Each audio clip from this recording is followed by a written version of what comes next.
You've just hosted your first dinner party in Britain. The plates have been cleared away. The wine is finished.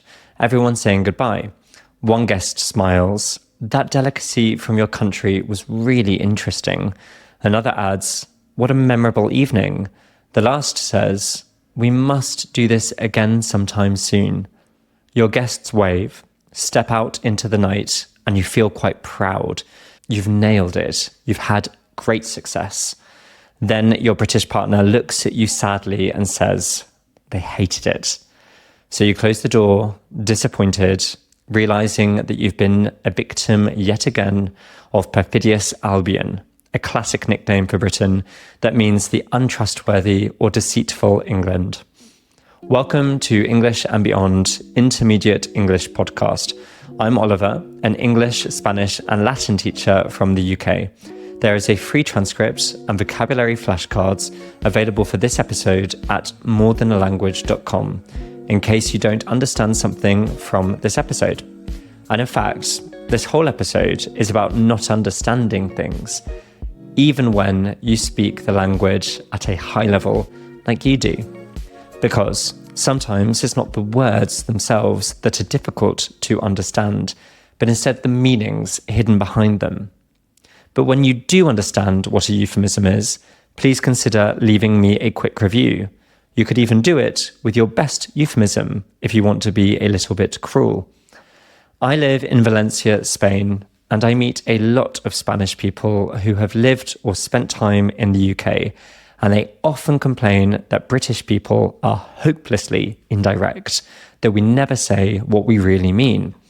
Even Americans, with whom we share a language, often say that moving to Britain is initially difficult because they were taking what we said literally instead of reading between the lines, instead of looking for the hidden meaning in our words.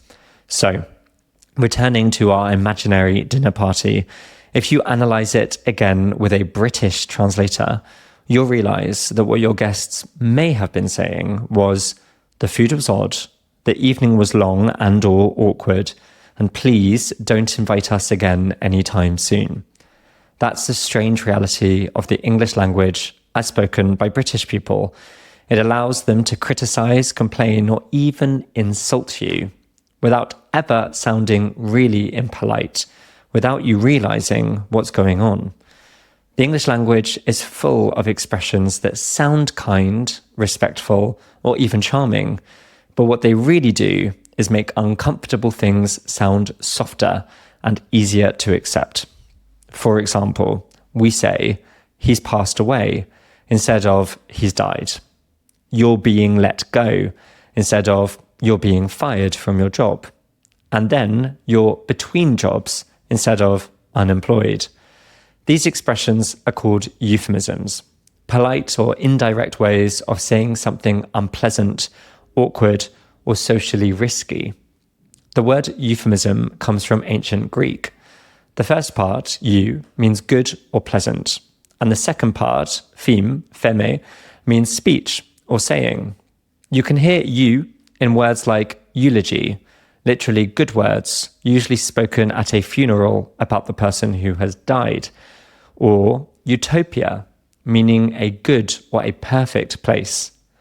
And that word pheme also appears in blasphemy, which originally meant evil speech, and now means to speak in a disrespectful way about God.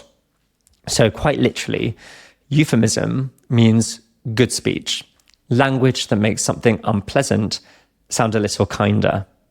But euphemisms aren't always as harmless as just being a bit kind. Sometimes they can be about more than politeness. They can even be a matter of life and death. Governments, armies, and companies use them to disguise what's really happening. And that's where this story will take a darker turn later on. But before we get there, euphemisms reveal something deeper about English-speaking culture, about our relationship with discomfort, politeness, and honesty. Euphemisms work because they protect both sides of a conversation. They make difficult moments easier for the speaker, who doesn't have to sound harsh, to sound mean. But they also make them easier for the listener, who doesn't have to face publicly the full weight of what's being said. In English-speaking cultures, especially Britain, this kind of softness is seen as tactful, polite, even considerate.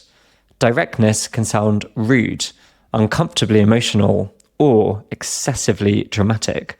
So, instead of confronting the truth head-on, British English often wraps it in a layer of politeness, a linguistic cushion, a shield of words between people and reality. I think that distance isn't entirely a bad thing. It's part of how English manages emotion, not by denying its existence, but by containing it. The goal isn't to deceive you, it's so we can stay calm, civil, and in control. In a culture that values composure, euphemisms act like social lubricants. They keep communication smooth and help people avoid embarrassment. They allow sympathy without sentimentality, respect without rawness. Still, in an international, globalized world, the cost of that calmness is clarity. The more we soften reality in this way, the harder it becomes to see it clearly, or to feel what we maybe ought to feel. You can see this balancing act most clearly in everyday life, in the small, harmless euphemisms we use without thinking. We don't say someone is old, we say they're of a certain age, getting on a bit, or a senior citizen.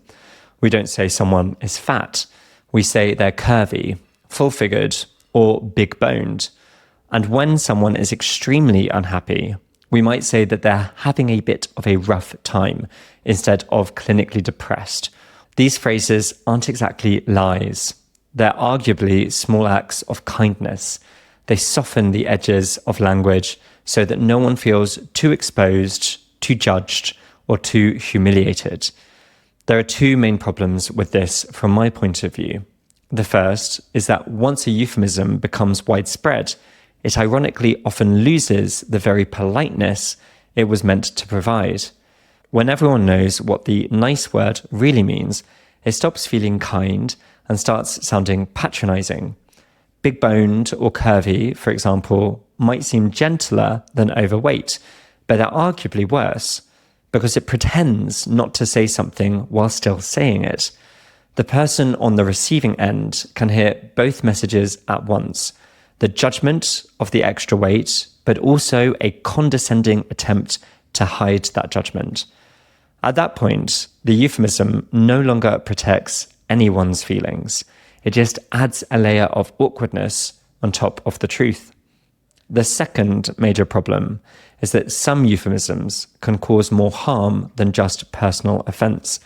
The same instinct that leads us to say passed away or big-boned also appears in politics, business, and the media, where the goal is not to be polite, but to control perception and to limit dissent, to limit protest, to limit public refusal to agree with certain policies or governmental actions.